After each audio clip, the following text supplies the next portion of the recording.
is 40XX. Last we left off, our hero actually realized he needed to go back in time. There's an important man he forgot completely about that may be able to help him on his current quest.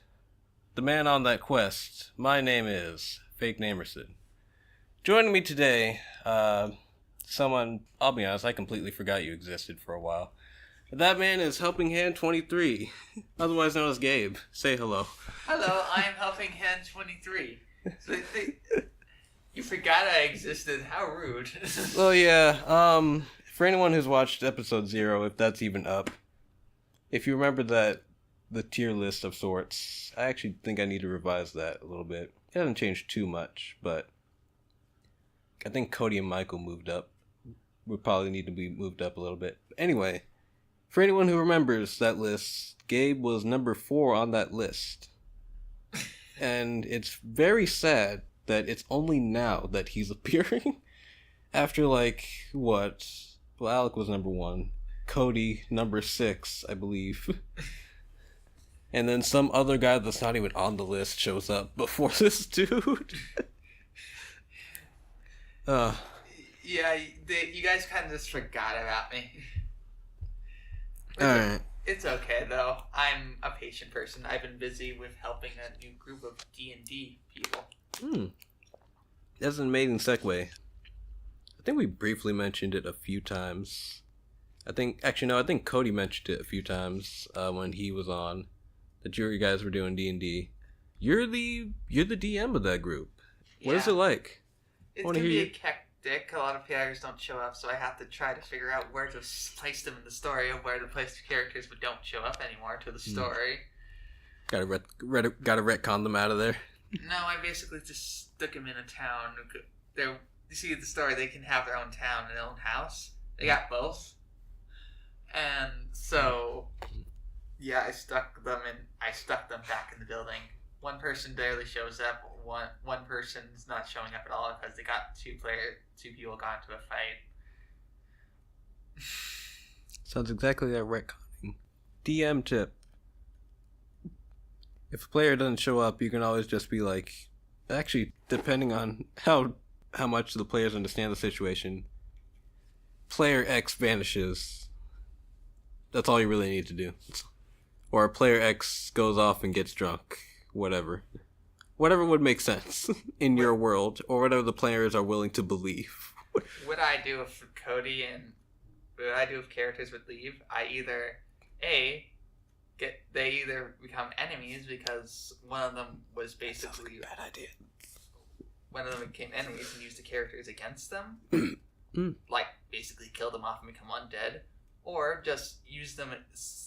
You see, normally there was supposed to be separate quests. You could split them in half. One quest was kind of boring. One quest was awesome, and then there would be into arguing which quest you were going. But since there's not as many people, I just put the people in the boring watching the town while other people leave. And I had to retcon some of the stories because now I can't have mysterious invasions every time it happens. Other DM tip: never use gone players as enemies. Jesus Christ. No, this person said he was just gonna leave. My brother. Oh, okay. So basically, So he basically left. Like leave forever. Yeah. Okay. And he was in a sticky situation with my rest of the game players because he was basically versing everyone against him because they were basically did a whole bunch of things wrong, and he. Oh wait, so he was already adversarial. Yeah, he was already adversarial. They were already in conflict. I just brought when he left basically forever, I just raised the conflict to 12, raised the conflict and had a climax. What ended up not being really much of a climax because he died pretty much instantly because they jumped in trees and just started pot-shotting everyone. Oh. Alright. Are you guys at least having fun? Yeah, we're having fun. Right. Except when Conlon gets, a low dice roll. Does he, freak out, yes, because he gets it a lot. He rolls in a weird way. We have to teach him how to roll. All right. So basically, yeah, everything's fun. I had only main problem I've had in the story is I accidentally almost killed Jacob into unconsciousness while flying in the air because he thought it was a good idea when he saw 7 gold dragons flying by holding a prismatic dragon egg to try to jump on and hold on to it. He got fire breath by all of them. I'll be honest. That's a situation where I would kill the character. He's doing something stupid. Incredibly stupid. He had an ability would lets him dodge it technically, so he thought like, oh, I can totally survive this. I mean, yeah, that's. I'm actually really glad I'm not part of that D&D group. There's only 2 people left right now, so I'm like, hey, I saved you once. I'm never gonna save you again. Now you guys just fought a Hydra, and now you're going to do it. Now you're going to challenge the dragons. Jacob's really overpowered right now. He's like the strongest character in the group because he's the one with the most consistent. All right. No, Jared. Sorry, not Jacob. Oh, Jared. Okay. Yeah, he's pretty strong, and I do these kind of mid-air fights. And the dragons were just trying to like first off, Jared, because egg was floating, so they were after they got the prismatic dragon egg after someone put it in intent. Oh, if you guys don't know what a prismatic dragon, it's basically it can be a dragon. It's the most obviously it's the most overpowered like dragon known to the game. It can take on if fully grown, which would take ridiculously long. It could take on a Tarask. Oh, really? Yeah, it's pretty broken, but the problem is it takes so long, and usually it's just to enemy. Jared got very upset when the first one showed up. The first? There's more? Oh, well, boy. There was a wormling, and Conlon had it. Conlon got his hands on it, the egg, and hatched it.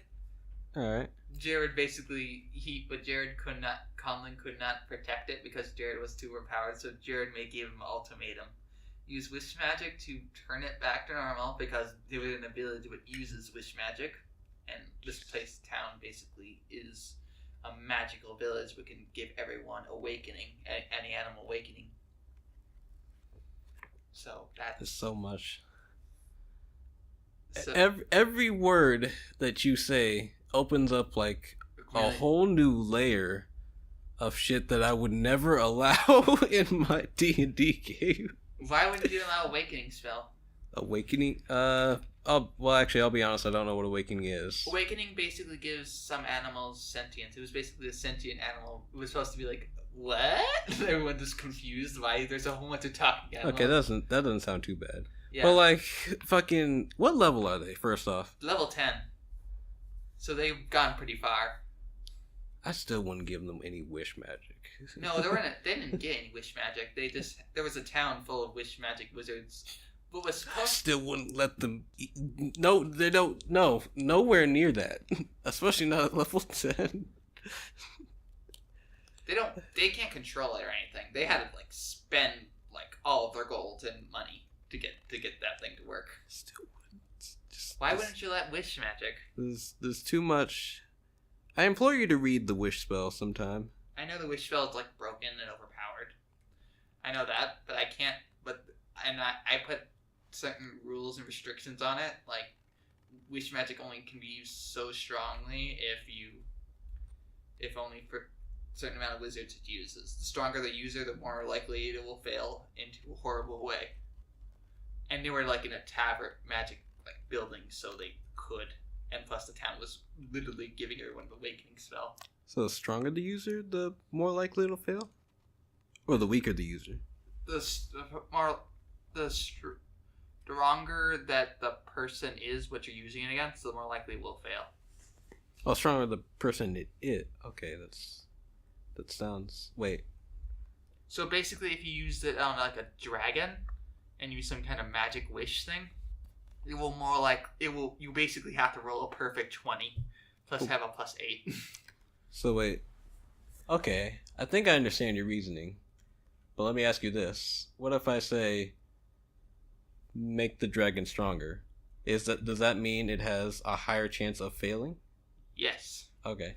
They have an orb of evolution which can make people stronger, but it basically is not worth it because basically you're more likely to die because Jacob already tried that and he almost killed himself with like 2 HP and he's at like 100.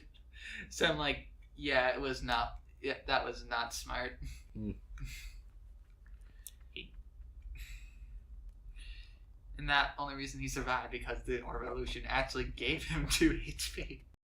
I might have to off air ask you a bit more about your world because Oh yeah, it sounds kind of chaotic. It sounds eerily familiar. Wait, for anyone who's watched the James cast. What's a James cast? I had a friend on named James before you. You've never met this guy actually, but How can I be so similar to him? I've never met him. No, the world you're describing sounds very similar to something I played in. Wait, does it have mages? The mages army? No, it sounds overpowered. That's what I'm getting at. Oh, it's not. He's not overpowered. Except you're probably a better DM than that guy was. Maybe. He says I am at Dam. They're taking it seriously, but we're not taking it too seriously because it's my first my first DMing team when I basically done alone. Your first campaign. Yep. Yes. I'm thinking about like, okay, if they keep going this path, they're gonna die. Yeah, just like every time you talk about it, I'm over here like sweating. Just like, oh.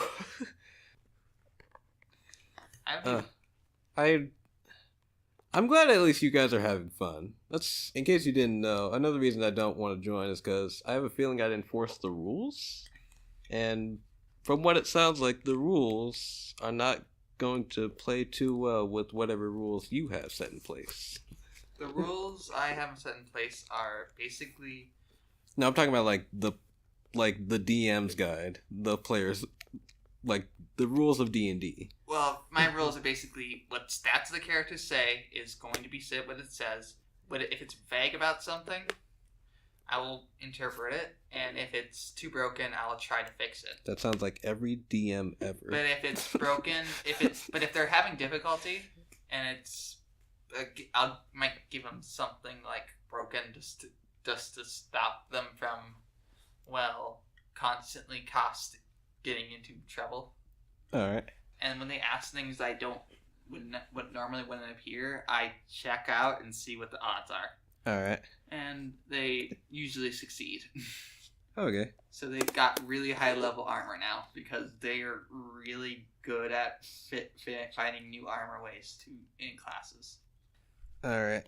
Want to talk about something else? Yes, actually. I think I want to.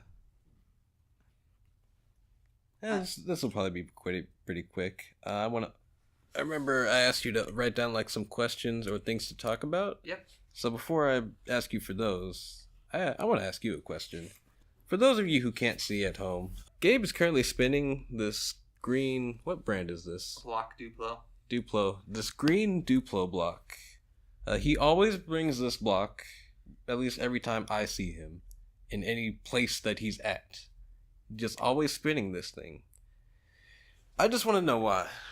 Oh, when I was a kid, I span blocks, and it's kind of weird. Everyone tried to tell me to stop. It's not for no reason. I don't see any harm in it. They thought it was addiction. This is not what grown adults do, and didn't want people to judge me.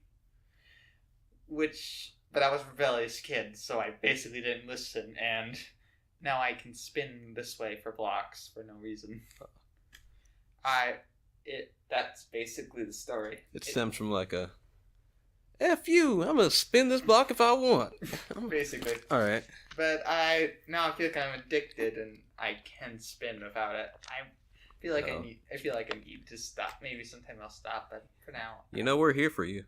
I can set up an intervention. It does no harm. I mean, we got 6 people? I can, get them over. Have in-depth discussion. I just do it now just in case I'm bored. Call a doctor, get you on like some medication, stop you from spinning that block. It doesn't. Okay, enough of that joke. All right. Do you have questions for me? Yeah. I have a question. What do you think of the Article 13 going on? If none of you were at home, that Article 13 is like a it's like a new law being passed in European Union. Oh yeah, something I actually forgot about. I wonder if that applies to the UK, because It does. They haven't separated yet, and they most likely would have most of the laws. A lot of people are commenting and like, we need to separate as soon as possible because of this thing. They don't want their memes banned. I think I might have to read more into it, but I can see where they're coming from. I think they executed it poorly. There's not enough like words in it, and I think you should watch the video what I showed you. If any of you watching, watch Matt Pap. All your memes are dead. Yes, it's silly, and it'll be for some of you it might be hard to watch, but it has very information. It's good. Just be warned, it might have some cringe. I stopped watching the Game Theorists went like their second Five Nights at Freddy's video. They don't. Five Nights at Freddy's is basically dead now. I heard they're making a movie on it. They are making a movie on it, but that's not going to be on the Game Theorist anymore. They already. Are you sure? It's going to be on the Film Theorist most likely. Oh yeah, I forgot. And Five Nights at Freddy's, he made his like final timeline, so that exists. FNAF theories weren't that bad. He had other theories too. Well, I mainly stopped because every time like a picture of one of the animatronics would come into the feed, and I think that was about the time where I just didn't play or watch horror because of that game. And so seeing another one of those animatronics pop up in my fucking feed was too much for me. Wait, you hated the animatronics that much? Why do you hate FNAF so much? I don't play that many games. It's actually, real talk, that's actually the first game that made me realize I don't like horror. Like before that, I watched people play Slender Man, and I didn't think it was all that scary. But that being said, it wasn't until that game, watching someone play that game, that I realized I really haven't watched too much horror in my life. And then I realized, I don't like this at all. And so just seeing the animatronic was enough to like scare the shit out of me. So seeing an animatronic pop up in my feed was enough for me to be like, nope. Well, it has a lot of lore. FNAF has a ridiculous amount of lore with a lot of vague things. The only way you can get any lore is be someone like MatPat and analyze every single thing. There is no simple answer, and there's still no simple answer. I think I did, I had the first FNAF video he made in the background one day. But that's about all I've watched. The first FNAF video? That he made ever. The one where he talks about, how the first FNAF game was actually based off a real-life event. Yeah. That's actually kind of scary. Yeah, that's probably why I got it made into a game. Yeah, but sadly, at this point, it's so ridiculous that I don't think the FNAF, that series, is any more true anymore. Because, well... It's just a theory. A game theory. Blah. Because now there's two purple guys, animatronics everywhere, and there's enough people dead in this series that actually I don't know if we ever got confirmed how many people died. Everybody. They should just all die, just because. In a fire. That's actually how the series ended. Oh, okay. Oh, I'm glad. They were all trapped in a box and burned. Oh, wow. Not like a box, but like a fake restaurant, and they were all burned. It was in a fake. It was in like a game called FNAF's Pizza Simulator, and it was not more than meets the eye. It was for free. No one knew what it was about, and then that happened, and then this happened. Oh, all right. Any other questions? I also have a question of first off, how did we go through Article 13 to FNAF? That's actually, so I'm really glad you mentioned that. The podcast is supposed to be a bit more like that. Like normal conversation. What just happened is normal conversation. Okay. So I have a question. Do you ever enter any Yu-Gi-Oh tournaments or anything? I've thought of it. I don't think I would go now. When you probably don't follow the meta. But for anyone at home who does, in because my favorite format is the one where like ABC, Blue Eyes, Burning Abyss, and I think Paleo were all viable decks. I love that format. That's the one format I think where one of the few formats where I actually wanted to go out and play competitive Yu-Gi-Oh. That being said, no, I have not played any competitive tournaments, and at the moment, I don't wish to. Is it because the new Link format? No, actually. I kind of like Links. Controversial opinion. I think Links are pretty good for the game. How so? It opens up card design. So, before, archetypes were based around, they each need to have the same level, or everyone, or two different levels, or everyone needs to have a tuner. And also, if they can't make these generic Synchro or Xyz monsters, they're not good. Now, if you notice, most of the new archetypes have levels from 1 to 11, and they make Link monsters. But there's still some, especially now with some of the new support, that are going to be able to make Xyz or Synchro monsters or Fusion monsters. I know Cybers is doing that, actually. That's not an archetype, but... And then, zones matter now. That's where we get archetypes like Magical Muskets and Weatheries. Weatheries are technically a Link-based strategy, but if you're making their Link monster, you're already winning. It's not something you make just because. Then, the Weatheries actually operate on, columns. You could probably win without ever summoning your Link monster. It's the columns that matter, where you place your spells and traps, and then where you summon the monsters in relation to those spells and traps. It just makes... And then Mech Knights, things like that. I like the way that they've designed archetypes because of Links, with Links in mind. So you like how they change up the formula so they don't have to have so many. Yes, it's not just Xyz spam or Synchro spam version 3.0. It's okay. When I'm placed next to the spell and trap, I gain an effect, or all my spells and traps are hand traps, and if something activates in my column, I get this extra effect.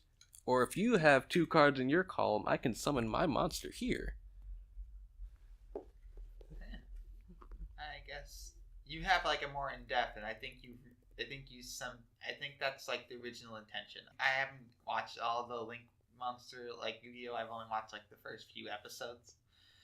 I know, shocker, because I suck at finding Yu-Gi-Oh anime stuff. So I haven't watched anything of the Yu-Gi-Oh anime or of Yu-Gi-Oh Reigns except for the first episode.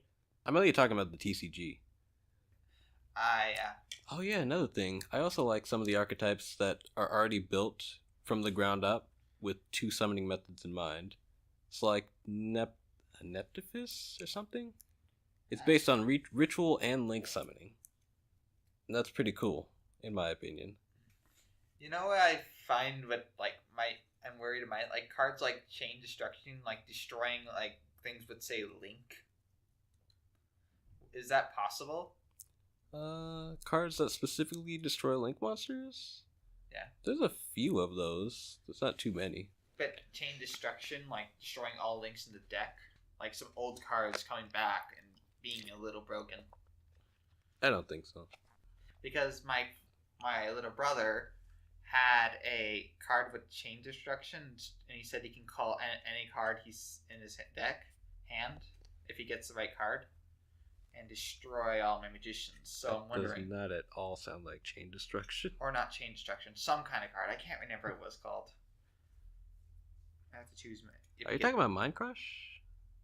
I can't. The one where you call a card, and then if you have it in your hand, you just destroy all copies of it? Yep. Okay. Mind Crush is like... It's a powerful card, but I think you might be using it wrong. Either that or he's just really good at guessing. He is pretty... I do have pretty much an entire Magician archetype card deck. You remember? Magician Girl. So Mind Crush is mainly used for like when someone searches something. Because when you search something, you have to reveal it. And then after they add it to the hand, you're like, Mind Crush. I call that card you just added. Also, you should keep in mind, he has to have at least one card in hand for him to use Mind Crush. Okay, I'm gonna. You should watch out for that. I'm gonna bring Alex here one time and just show him how he duels. Okay. He doesn't have Link monsters to look out. That being said, Mind Crush is not going to affect Links because you can't have Link monsters in hand. Oh, right. Link monsters are only special summoned. Yes. From the extra deck. Yep, so you can't really do anything about that. We're talking about Yu-Gi-Oh! Do you think there should be like a ritual, like season focused on ritual monsters? There was a set focused on ritual monsters. No, like a season, like there was Yu-Gi-Oh! XL, like Xyz, one season focused on Synchro. Oh, like a series, spin-off series. A bit like how 5Ds is focused on synchro summoning. Yeah, or like Yu-Gi-Oh! Or Yu-Gi-Oh! The Pendulum Summoning one. I can't remember what it's called. So that's Arc V. Arc 5. Yeah. That one actually was, from what I heard, it focused on every type. It was a celebration of all the types, except Ritual. Ritual has like been neglected for a while. It has, and I feel bad. But it's also statistically the worst summoning mechanic in the game. Why is it so bad? So, it's because of something called card economy. Have you heard of it? I've heard a little about it. So, card economy essentially breaks down the game state into numbers. So, let's say I have 5 cards in hand, and I summon Elemental Hero Stratos, which has now been unbanned. Yay! Elemental, well, first off, actually, let me, before I get ahead of myself, card economy and card advantage go hand in hand. In terms of what I just did, I had 4 cards in hand, and I put 1 card on the field. Well, no. I have 4 cards in hand and 1 card on the field. I still have 5 cards, technically. That's a 0 in card advantage. Elemental Hero Stratos, if you use his first ability, adds a card from deck to hand. Now I have 5 cards in hand, 1 card on the field. I just went +1. Ritual Summoning is inherently a -3, I believe? Let's see. Are there any level 4 ritual monsters? I don't know. I know there's level 4 Xyz and Synchro, but I don't think there's level... I know it's a level 6 ritual monster, but I don't think it's level 4. Let me loop around a little bit. In order to summon an Xyz monster, I need at least 2 monsters. So, take 2 cards out of my hand, put 2 cards in the field, I'm at 0. Put those 2 cards together, get 1 monster out of it. I went -1. Synchro summoning the same way, unless you're using like 3 or more monsters to summon. 2 monsters to make 1 monster, it's -1. Fusion summoning. I need the fusion spell, and then at least 2 monsters. -2? Actually no, that's a -3. Because I need the fusion spell and then 2 monsters. I need to get rid of... Oh wait, nope, that is a -2. Because I'm getting 1 monster out of it. from the extra deck. The extra deck does not count in terms of card advantage. Neither does the deck or the graveyard. Ritual summoning, I guess depending on what monster you're summoning. Actually, no, most of the good ritual monsters are level 5 and above, so it's inherently a -4. Unless I'm doing math wrong. I might be doing math wrong. You need the ritual monster, because you have to have that in hand, the ritual spell card, and then the monsters you're using to tribute. No, it's a -3, because you're getting a card on the field.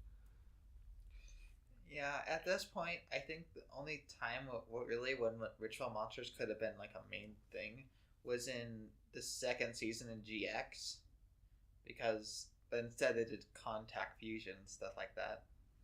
What holds ritual monsters back as opposed to fusion monsters in this regard is that ritual monsters have to come from the deck. You always have access to your fusion monsters because they're right there. They don't count as like your opening hand. They're just always right there in your extra deck. A ritual monster you have to either search or draw into. If you notice, most of the good ritual support is like +2 in card advantage. Like +1s and +2s in terms of card advantage. I'm thinking things like pre-prep, which is +1 because you're getting 2 cards out of it and using 1 card. I have an idea how we can like maybe increase the better ritual. You can put the ritual monsters into the extra deck. That kills the spirit of rituals. Oh. So what they have, I don't know if you heard of this archetype, Necros. Yes, I've heard of it. Alright. For a while, they were tier 0. They were the best deck in Yu-Gi-Oh! At one point in time. Because they're one of 2 ritual decks done right. Every card in that archetype searches something. It's insane. If you notice, Shruit is still on the ban list because it was just too insane. But if rituals are so underpowered now, why still ban it? I don't know. It's Konami. Eh. Konami stuff. Konami things. #Konami things. Speaking of companies, what do you think of EU's recent endeavors? EU? Yeah. That's a company? Not EU, EA, sorry. Oh, okay. EU. I was about to say, man, they're really branching out. EA, I'm assuming you're referring to like loot boxes and stuff. Yeah, loot boxes. Microtransactions. It's made illegal in one country now because of EA's. Belgium. Yeah, and now I don't think they ever stopped. It's not my place to tell people where to spend their money or how to spend their money. That being said, I'm not the hugest fan of it. For those who don't know what he's referring to, the loot box controversy. A lot of games nowadays are being watered down to manipulate you into spending more money on the $60 game you already bought. It's fine. Still recording. Okay. Yeah, and speaking of that, there's like mobile apps have gotten really bad. There's now like they've always been bad. Yeah, but there's now in microtransactions in the Harry Potter series, they made a new game on a mobile app for some kind of, I can't remember what it's called, but it takes energy. Taking a rest takes energy. Everything takes energy. And they manipulate kids by, like, one of the scenes I've known in there is they choke your character and you won't have enough energy unless you buy it. Do energy. I got an image showing him right here. I think I watched a Yongye video on that. That being said, mobile gaming has always been bad like that. And it has that stigma for that reason. Yeah. Most mobile games, in fact, I can't think of a single mobile game that isn't just microtransactions with a game splashed in there every once in a while. You know what I don't get? Like half of these mobile games like are directly ripping off like video game companies like Nintendo and stuff. Nintendo seems to have no bother with this, but as soon as someone posted on like a free game online, they're like get offensive. The mobile game market is like a cesspool. If you even attempt to try and stop people from copying you, 5 more will come up. They're like cockroaches. You gotta you gotta purge everything, or else it's just gonna come back like 5 times more. Whereas something like a fan game online is a bit more controlled.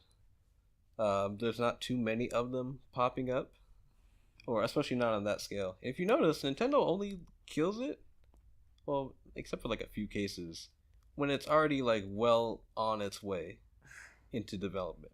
Except for Pokemon Uranium, what just came out at the wrong time. Or Pixelmon, because they made a little thing that looked like it. There is the argument, why not just like make your own game? So these people are investing all this time and resources into making a fan game of something that already exists. But you could invest the same amount of time and resources to create your own game. No one can tell you to stop making it because it's your own game. And you could probably make money off of it, actually. Well, With a fan game, you're not supposed to, because they'll really come after you for that. Yeah, but here's the thing I'm thinking of. I understand there's fans, but at some point you gotta consider maybe we should just make our own game. But here's the thing. I think these people are not ready for like a lifelong commitment. Like, have you heard of Earthbound 4 project? I have not actually. The Earthbound 4 project was made for years. Multiple creators have gone by for leading the project's charge. And it was eventually changed its name to something else for copyright reasons. Mm. It's been in development for a long, long time from Earthbound fans, which obviously has a still prevalence because Undertale was literally made by a giant Earthbound fan. But anyway, besides that, Earthbound 4 was changed, I can't remember its new name, to like something else to keep the original spirit, and it's been going on for years and years and years, and I don't even know where its development is now. So the Earthbound project has gone through, as far as I know, 3 creators. It's still going. I don't know if it's been ever. I don't know what its progress is now because I was not there for the beginning and I was not there for like the middle. I would like to learn how to I would like to like enter the project, but I'm not a programmer and I'm not a big Earthbound fan, so I wouldn't be very much into it. I've only watched one person play it. Yes, I know that's wrong. And it was Chugga Conroy. His playthrough was very informative. And I've heard about the boss ending for all 3 games. So I'm thinking I would play Earthbound Beginnings or Earthbound 3 if they ever release it in America. There's the fan translation. Yeah, because that only exists because Nintendo won't get their crap together and won't release Mother 3. Is there anything else you wanted to ask me before we move on? Well, I could ask you something else, but I'm going to let you move on